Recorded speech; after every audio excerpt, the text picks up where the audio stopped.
Now let us see what happens in the case of Vyasa Savitri here. See, as I said, Savitri was going from place to place for a long time, according to the description here, and the story kind of abruptly breaks there. She goes back to her father's place, and there she sees Narad there, and then she narrates what had happened during her journey. There is no mention of their meeting together anywhere, Satyavan and Savitri, but she discloses that thing for the first time to her father in the presence of Narad. So, at the command of her father, that is Ashwapati, Savitri sets out in the quest of her future husband. That is what we have seen earlier. She goes from place to place for years, for months.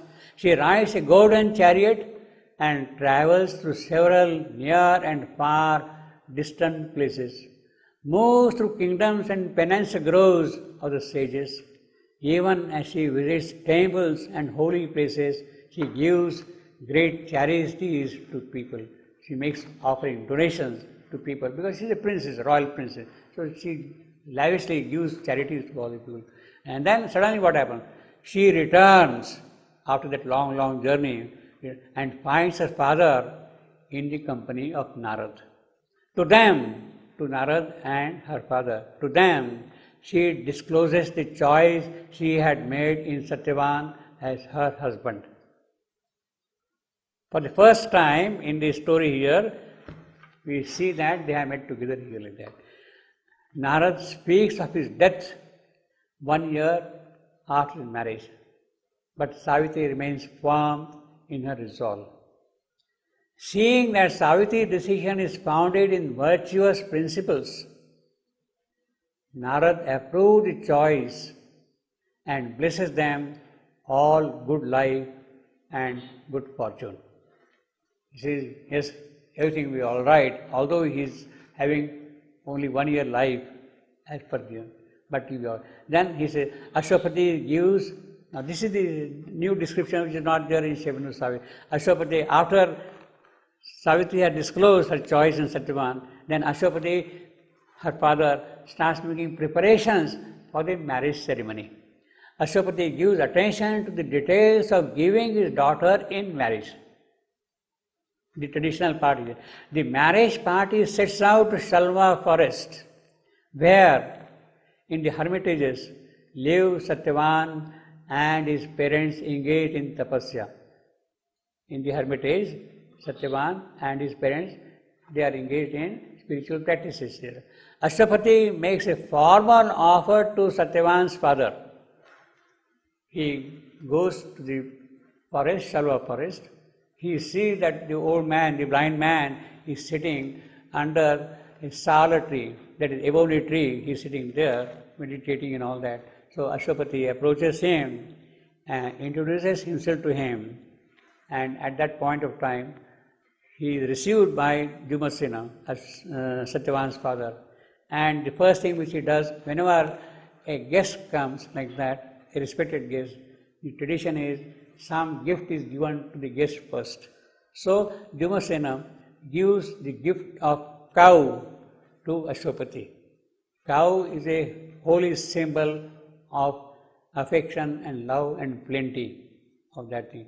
Cow is physically the cow, but cow, as Shevanu has explained in great detail in the secret of the Veda, his word is go. Go means bright, light, shine. It is that which is now given as a present to Ashwapati by Dhumasena. And then he makes an inquiry. Satyavan's father makes an inquiry with Ashwapati. Please let me know what is the purpose of your coming and visiting me here. What for you have come here? After that formal introduction. And then he says, Dhumasena is giving his daughter in marriage. The marriage, then what happens? Ashwapati tells him, look, I have got a young daughter and she is of a marriageable age, and I wish to offer her as your daughter-in-law to your son Satyavan. In the beginning, Dhumasena, that is Satyavan's father, he has hesitation in accepting that offer. Yes, it's a very great thing you are doing, but I am sorry, I am not in a position to accept your offer of your daughter for my son, because I am a destitute. I am living in a forest. I have abandoned everything. I don't have kingdom to match with your glory and majesty. I don't have those things. How can we be equals in such a marriage? That is the kind of an argument Dimasena makes. So then Ashwapati replies, look, I have already given thought to that aspect. Yes, I know that you have lost your kingdom. You don't have anything which you hear. Still, I want this offer to be made, and please say no to this offer of mine. He insists on that, you see.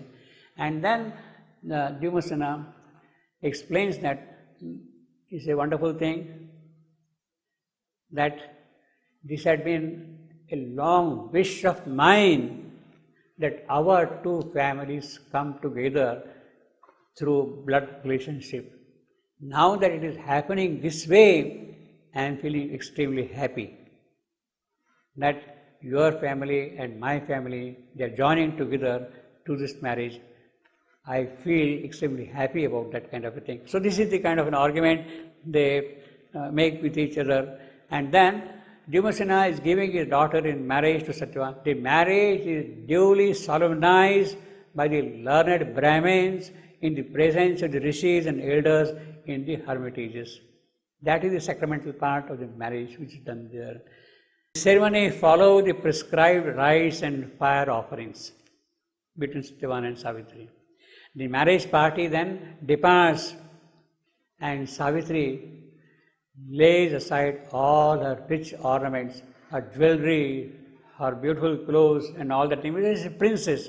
The moment her parents go away after the marriage, she keeps away all those things, and she lives a bare and simple life fit for the hermitage in the forest.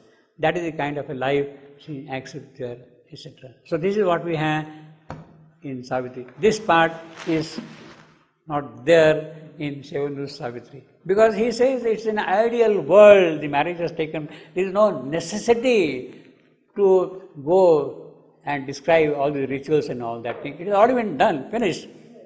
You can fill up the details in the way in which you want in your mind, you see.